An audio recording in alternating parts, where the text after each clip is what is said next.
Last year, when summer light stretched golden across the pine trees and the smell of fresh pine needles filled the air, my siblings and I planned our annual family retreat to the mountains. I still remember driving up the winding road at dawn. The sky painted pink and orange as I followed my brother's truck through the forest. At 25, I was eager to take on more responsibility, especially after graduating college and starting my first real job in corporate marketing. My older siblings, Jess and Mark, teased me about being the baby of the family who needed constant supervision. Always I insisted on handling the cabin reservation this year because I wanted to prove I could contribute more than just enthusiasm. 2 weeks before departure, I spent a weekend researching rental options, reading reviews, and comparing rates. I found a charming cozy cedar cabin with a fireplace and a deck overlooking a mountain lake. The price was reasonable, and the booking allowed me to split payment into installments. I scheduled 3 equal transactions from my bank account and set reminders on my phone. When the final payment cleared, I felt a surge of pride knowing I had secured our home. I arrived at the cabin first, parking my car beside the gravel drive as morning mist hovered between the pines. The cabin's dark wood exterior was warmed by the rising sun, and smoke curled from the chimney. Inside, worn wooden beams crossed low ceilings and a plush rug lay before the hearth. I stacked firewood in neat rows and unpacked groceries, humming. My phone buzzed with messages from Jess complaining she lost her favorite sweater and Mark asking how to reset the smart lock. I replied cheerfully that everything was under control and reminded them to enjoy the drive safely. At by midday, the sunlight filtered through the tall pines, casting dancing shadows on the cabin's porch.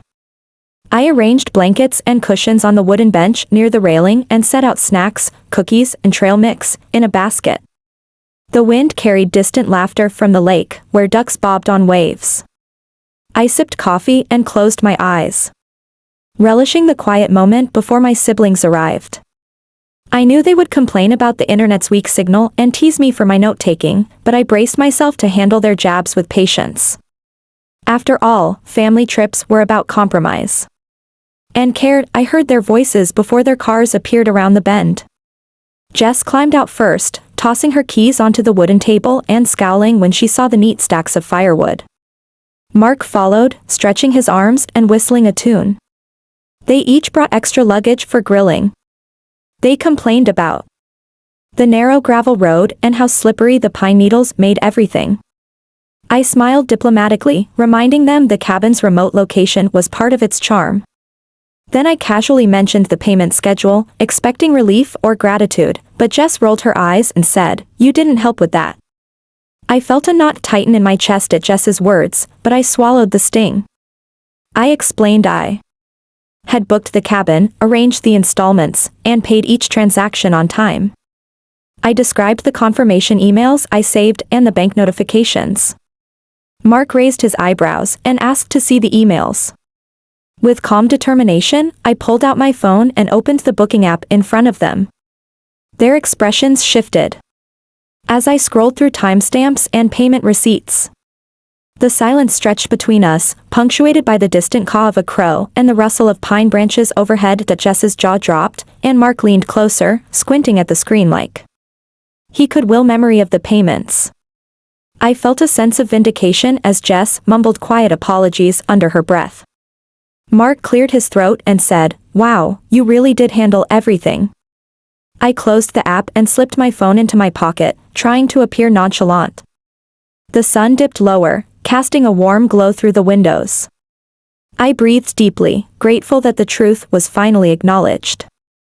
Yet beneath my relief, a small flicker of hurt lingered, reminders of past moments when my efforts were unseen or dismissed. I suggested we start unpacking and set the mood for dinner. Jess picked a playlist on the speaker while Mark carried coolers to the porch. I unpacked cutlery and dishes, lining them along the counter. The kitchen light glowed softly, reflecting off chipped ceramic mugs. Outside, the breeze rustled the canopy overhead and the scent of wildflowers drifted through the open windows. I felt the tension ease between us, replaced by shared purpose. I glanced at my siblings and offered a smile. In that moment, I realized helping wasn't about paying bills, it was about bridging gaps and nurturing connection. As dusk settled, we gathered around the fireplace with mugs of cider. The flames danced across faces, and laughter filled the living room. We shared stories about childhood pranks with cousins and vacations, recalling moments that bound us together.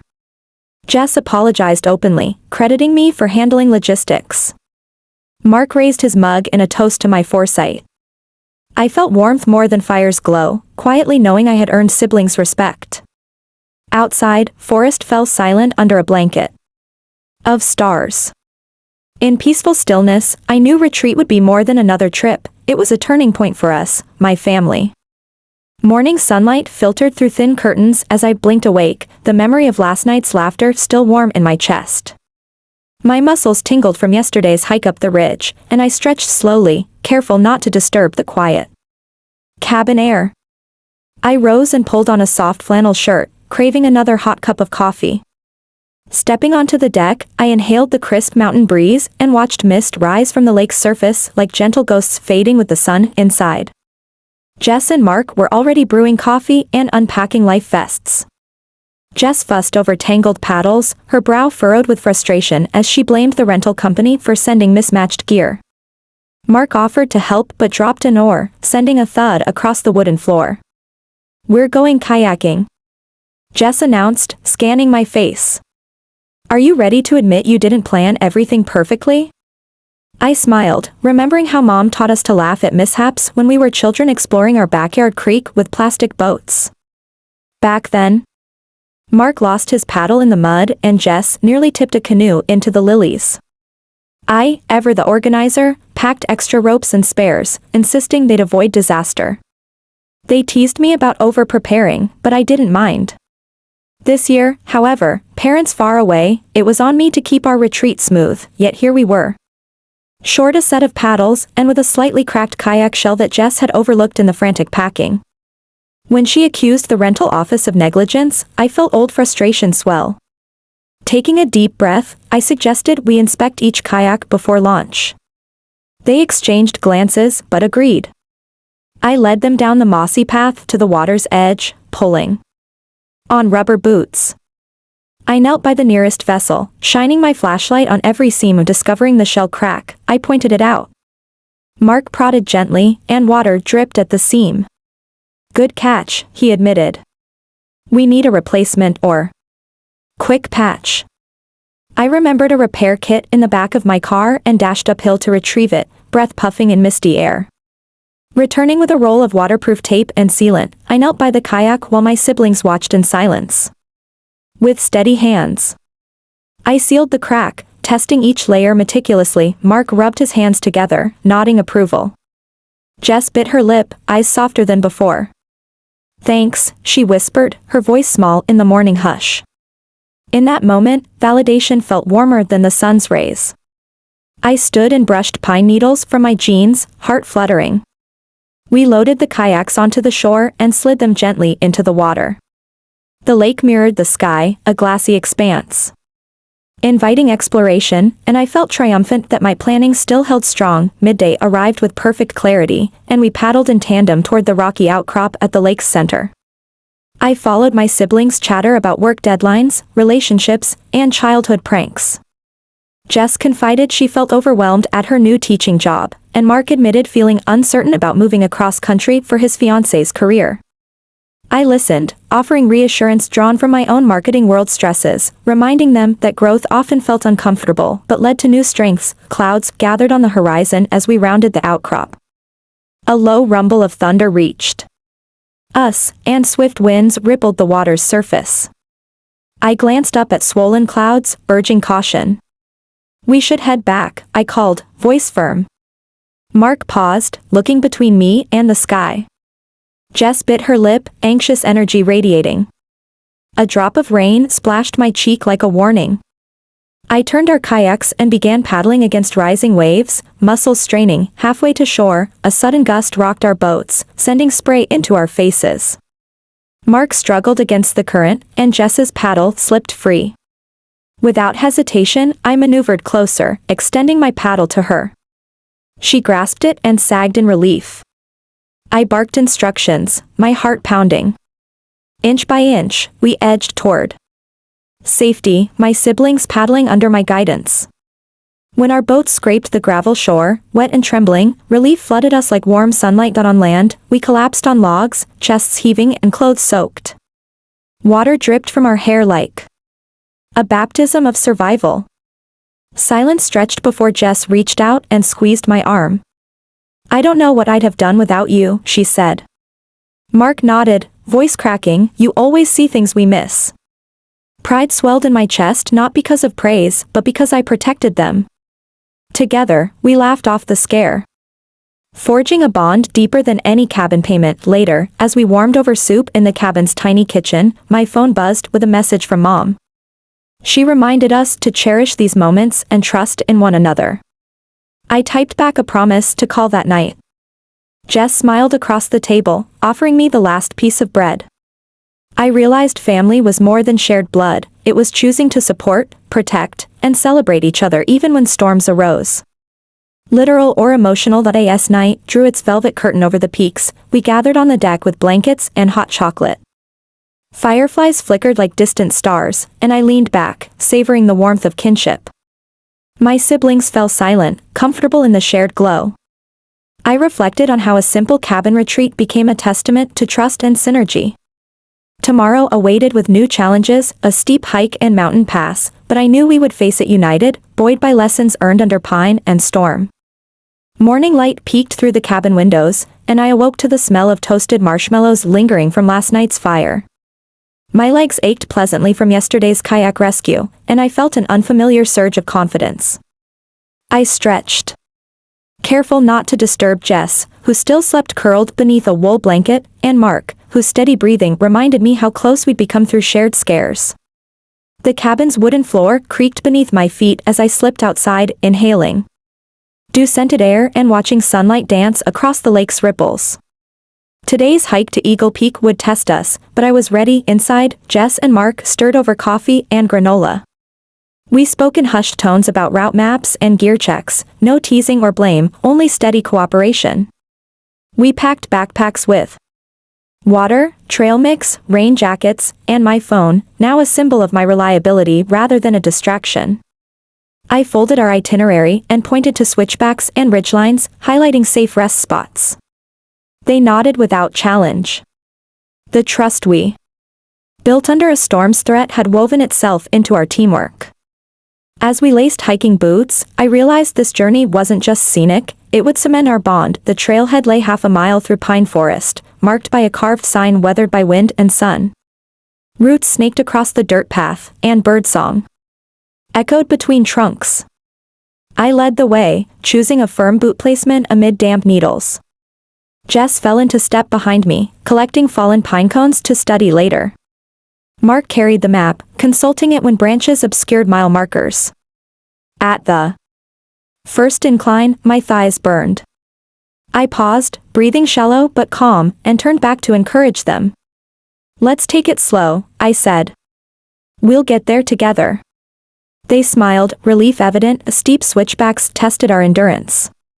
At times the path narrowed to loose scree, and I moved deliberately, offering my hand when Jess hesitated. Mark's usually jocular chatter fell silent as he focused on each foothold. We traded quiet observations, how the spruce needles glittered with sap, how the wind cooled our flushed cheeks. When I encountered a fallen log bridging a gully, I surveyed its stability before stepping onto it and extending my hand across the gap. Jess crossed first, blinking with surprise, then Mark followed. Our synchronized progress felt less like individual feats and more like a symphony of shared trust. At mid-hike, we reached a clearing with mountain laurels framing a valley view. Fat raindrops splattered the rocky ground, reminding us of yesterday's turmoil. We huddled beneath an outcrop for shelter, sipping water and munching nuts. Jess admitted she'd doubted my guidance earlier in the day. Mark confessed his ego had made him stubborn. I smiled and thanked them for trusting me. That moment, 3 siblings, soaked but united beneath ancient stone, felt like a turning point.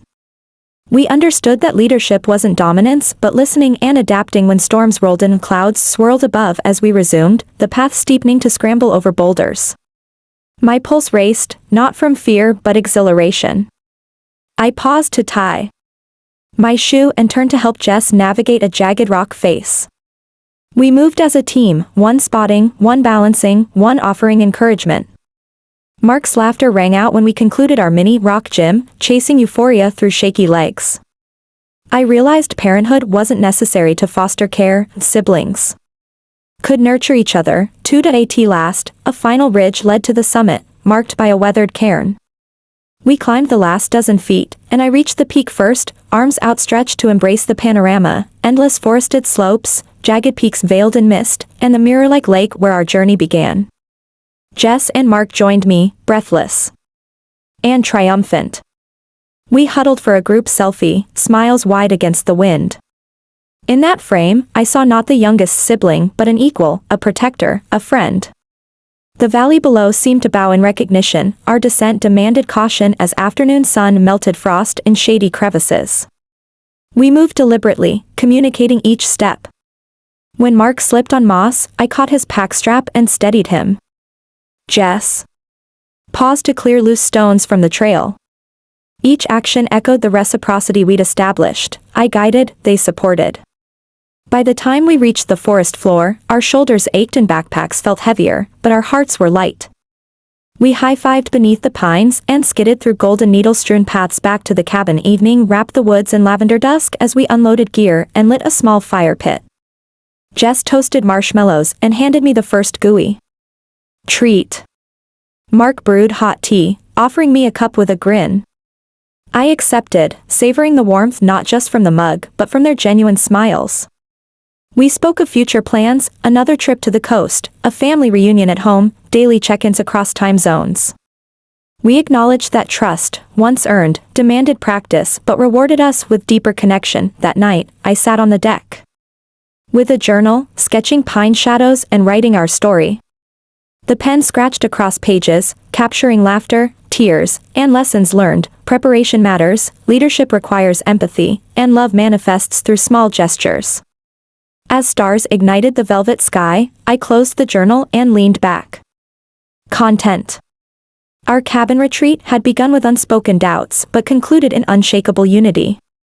Tomorrow we'd pack up and drive home, but the summit of Eagle Peak and the summit of our familial bond would remain with me forever.